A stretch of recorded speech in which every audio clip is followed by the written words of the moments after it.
আমি এসেছি চট্টগ্রাম 11 আসনের বন্দর এরিয়া থেকে। আজকের এই জানাজায় একজন উপস্থিত হয়ে ইতিহাসের একজন সাক্ষী হওয়ার জন্য আমাদের এই জানাজা থেকে শিক্ষা নেওয়া উচিত।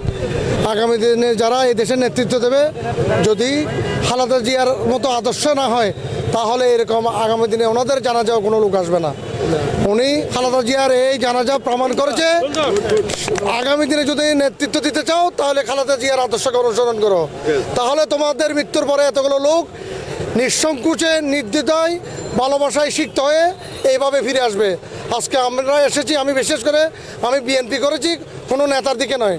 আমার নেত্রী হচ্ছেন খালেদা জিয়া, আমি ওনার আদর্শকে ভালোবাসি এবং ওনাকে আমি মায়ের মতো ওনাকে আমি শ্রদ্ধা করি।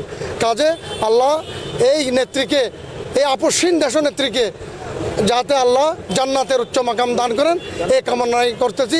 এবং যারা এখানে আজকে লক্ষ মানুষ এসেছে জানাজা অংশগ্রহণ করার জন্য, প্রত্যেকের যাতে এই দোয়া কবুল করেন আল্লাহ পাক, এবং সবাই যাতে অনুষ্ঠান শেষে নিরাপদে যাতে প্রত্যেকের বাড়িতে ফিরে যেতে পারে, মহান আল্লাহর দরবারে এই দোয়াটাই করতেছি। সবাইকে ধন্যবাদ। আমি হচ্ছি মোহাম্মদ নাহিদ, বন্দর জাতীয়তাবাদী দল বাংলাদেশ 38 নম্বর ওয়ার্ড, 38 নম্বর ওয়ার্ড, চট্টগ্রাম থানা।